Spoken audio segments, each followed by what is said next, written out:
Hi friends, welcome back to my YouTube channel. ಯಾರೆಲ್ಲ ನಮ್ಮ ಚಾನಲ್ನ ಫಸ್ಟ್ ಟೈಮ್ ನೋಡ್ತಿದಾರ ಸಬ್ಸ್ಕ್ರೈಬ್ ಮಾಡಿ. ನಾನು ಬೆಳಗ್ಗೆ ಒಂದು ಲೋಟ ನೀರು ಕುಡಿದ್ಬಿಟ್ಟು ಒಂದು ಲೋಟ coffee ಕುಡಿದ್ಬಿಟ್ಟು tiffin ರೆಡಿಯಾಗಿತ್ತು. Tiffin kesari bath ಉಪ್ಪಿಟ್ಟು ಮಾಡಿದ್ರು. ಇವತ್ತು ಭೀಮ್ ಅಮಾವಾಸ್ಯೆ ಸ್ಪೆಷಲ್ ಅಂದ್ಬಿಟ್ಟು ಕೇಸರಿ ಬಾತ್ ಮಾಡಿದ್ರು ಉಪ್ಪಿಟ್ಟು ಜೊತೆಗೆ. ನಾನು ಕಿರಣ್ ಟಿಫನ್ ಮುಗಿಸ್ಕೊಂಡು ಇವತ್ತು ಭೀಮ್ ಅಮಾವಾಸ್ಯೆ ಪೂಜೆಗೆ ಅಂದ್ಬಿಟ್ಟು ರೆಡಿಯಾಗಿ ಸ್ಯಾರಿ ಹಾಕೊಂಡು ರೆಡಿಯಾಗಿದ್ದೆ.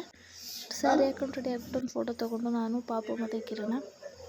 ನೆಕ್ಸ್ಟು ಅಮ್ಮ ಎಲ್ಲ ಪೂಜೆಗೆಲ್ಲ ರೆಡಿ ಮಾಡಿದ್ರು. ನಾನು ಸ್ವಲ್ಪ ಪೂಜೆ ಮಾಡಿದೆ. ಹಿಂಗೆ ಮಾಡಿದ್ರು ಅಮ್ಮ ಪೂಜೆ ಎಲ್ಲ ರೆಡಿ ಮಾಡಿದ್ರು ಆಲ್ರೆಡಿ.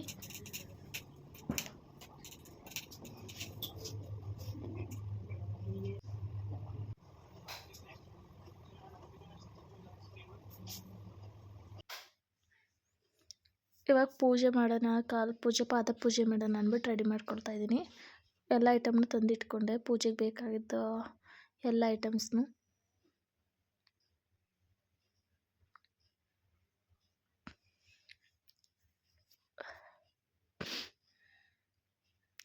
ಈ ಪೂಜೆ ಸ್ಪೆಷಾಲಿಟಿ ಏನಂತಂದರೆ ಶಿವ ಪಾರ್ವತಿಯರು ಈ ವ್ರತ ಆಚರಿಸಿದಂತೆ ಫಸ್ಟು ಇದು ಗಂಡನ ಆಯುಷು ಆರೋಗ್ಯ ಎಲ್ಲ ಹೆಚ್ಚಲಿ ಅಂತ 100 ವರ್ಷ ಸುಖವಾಗಿರಲಿ ಅಂತ ಅಂದ್ಬಿಟ್ಟು ಈ ವ್ರತ ಆಚರಿಸೋದು ಅಂತ ನಮ್ಮ ಪೂರ್ವಜರು ಹೇಳ್ಕೊಂಬಂದಿದ್ದಾರೆ.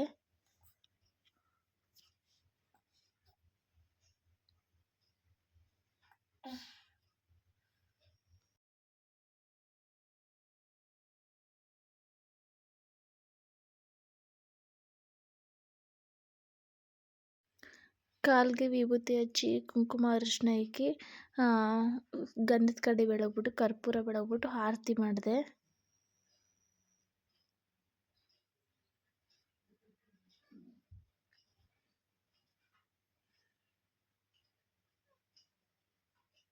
ನೋಡಿ, ಸಿಂಪಲ್ಲಾಗಿ ಮಾಡಿದೆ ಅಷ್ಟೇ. ಕೈಗೆ ಕಂಕಣದ ಥರ ಒಂದು ಹೂ ಕಟ್ಕೊಂಡು ಇಬ್ಬರೂ ಲಾಸ್ಟಲ್ಲಿ ಗಂಡನ ಕೈಯಿಂದ ಅಕ್ಷತೆ ಹಾಕಿಸ್ಕೊಂಡು ಆಶೀರ್ವಾದ ತಗೊಂಡ್ರೆ ಈ ಪೂಜೆ ಕಂಪ್ಲೀಟ್ ಆಗುತ್ತೆ. ಯಾರಿಗೆಲ್ಲ ಈ ವಿಡಿಯೋ ಇಷ್ಟ ಆಗಿದೆ ಲೈಕ್ ಮಾಡಿ, ಶೇರ್ ಮಾಡಿ. Thank you for watching.